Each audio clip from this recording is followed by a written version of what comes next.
Good day. My name is Jonas. I'm an overseas Filipino worker. I'm a nurse. I'm an advocate of Choose Life Project. And welcome to Jonas DuPodcast for our series Book of the Day. And the next book that I'm gonna feature for this podcast is called Robin Sharma, Discover Your Destiny with the Monk Who Sold His Ferrari. This is a second book from the original book, The Monk Who Sold His Ferrari. So for today, because this is the first book that I read, who is authored by Robin Sharma.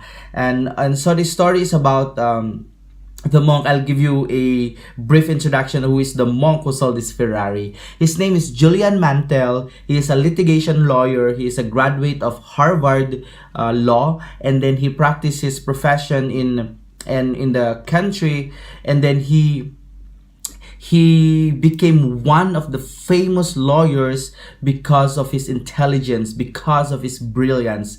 And then after that he won the big cases and he became a millionaire. He became the richest lawyer. He accumulated so much wealth. He had a mansion. He also had his favorite possession. It's called a bright red Ferrari.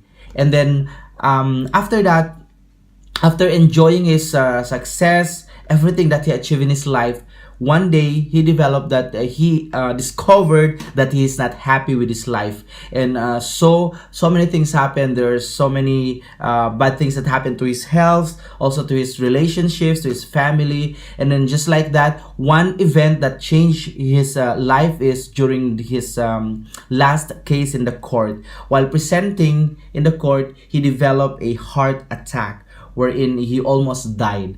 And after that, he resigned from his job. He sold everything. He sold his mansion. He also sold his favorite Ferrari, that red Ferrari. And then he went to India for a spiritual journey. And in India, he discovered a group of monks, and then he tried to study. He has actually enlightenment in the Himalayas. These are the mountains located in India. And these monks actually taught him so many things about self-awakening, about discovering our destiny, about living life to the fullest. And Julian Mantel went back to United States, to his country, and he tried to spread the information. He tried to look for his old friends or anyone that needs his assistance. And for this, he discovered Dar.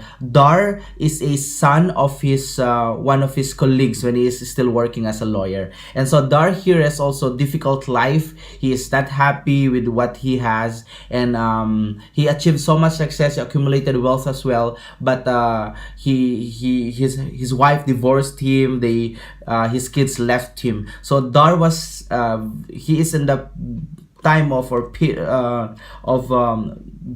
breaking down. He's on the verge of breaking down, and he wants to actually, the first part of the book is he wants to commit suicide. He wants to kill himself. But after a day, he met Julian Mantel, and Julian Mantel shared everything about discovering your destiny. And so this book, the most important lessons that I found here, the first one actually is it says that when we were born, we are actually pure, we are fearless, we have that innocence, we are fully alive, and we are filled with wonder. As little children, I think you can observe from, if you will see children, you can see that they are vibrant, they are happy people, they have so many dreams. They see a child, even 2 years old child, can say, I want to be a pilot. The other one, I want to reach the moon. I want to become an astronaut. I want to drive an airplane. Something like their dreams are actually so big. These are children because they are pure, and the characteristics of those children are actually called by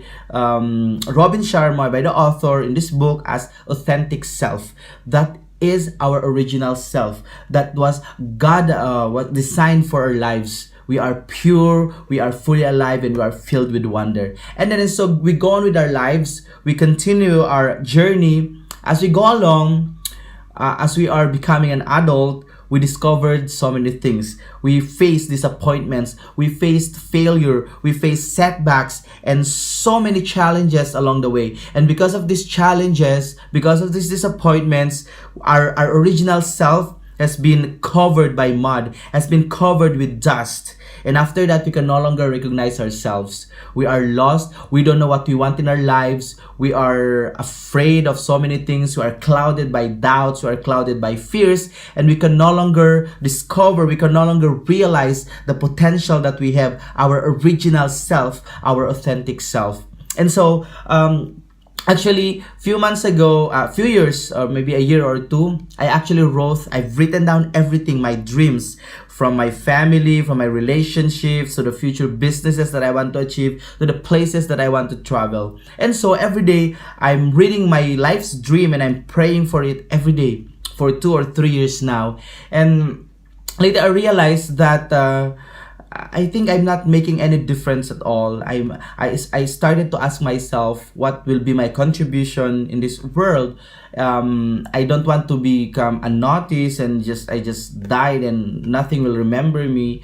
And I try to think. I try to go back to my original self. And so last June 1 to 4, 2015, last year, I actually went for a soul searching activity for 5 days. I checked in the hotel and I shut down my phone. I closed my Facebook account and I just stayed there alone. I did so many things like meditation, reflection. I tried to discover what I really want with my life. What are the dreams that I want to achieve? And so for this, the final result of that soul searching is I actually discovered my ultimate purpose. And my ultimate purpose is to create an organization, a foundation that will finance the education of youth. Because I'm a college scholar, I'm a graduate of medical colleges of Northern Philippines. It's actually a nice, beautiful school in Cagayan, that's north of the Philippines. So I was a college scholar, and I want to share to other people also the goodness that this institution has given me. So if time will come wherein I will accumulate wealth, I will have something to use. I will create my own foundation, which is like example, Jonas DuPodcast Foundation for the youth, to send them to school. So my dream is to send thousands or even millions of poor Filipinos to school. And so for this one, I just learned also here that about risk, about regrets. It says that most people, they are following the crowd.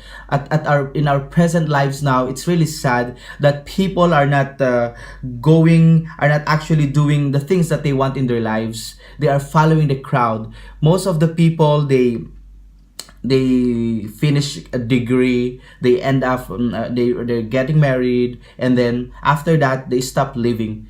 Actually, when we think of the dreams of the things that we want in our lives, we should go out from our comfort zone. We should get into the arena. We should forget the critics, and we should play big with the gifts that God has given us. You see, we can truly discover our purpose if we stop following the crowd. The crowd means these are the people who love gossips. These are the people who spend most of their day in their social media account ranting, complaining, reading negativities. These are people who are fighting with their family members. These are people who are fighting with their friends. This is the crowd. This is a typical part of people. They don't know what they want in their lives. They are just waiting for the things that will unfold in their day. They have no plans. They did not set any goals, and so they end up not achieving anything at all. And so for this book, I just want to ask you, did you try to have a moment of silence or moment of being alone to ask yourself, to discover yourself, to go back to your authentic self? It's really nice to know, to realize, what are my passion? What are the things that I'm comfortable at? What are the things that I'm really enjoying? It's very easy for me to do, which means these are my passion. It's not about, doing the same thing like this, but you can discover your purpose, like being a great nurse, like being a great teacher, like being a great mother, a great doctor, a great father, everything, as long as this is related to your original self, to your authentic self. And so it says here, failure is there is but one failure in life, and that is the failure to try.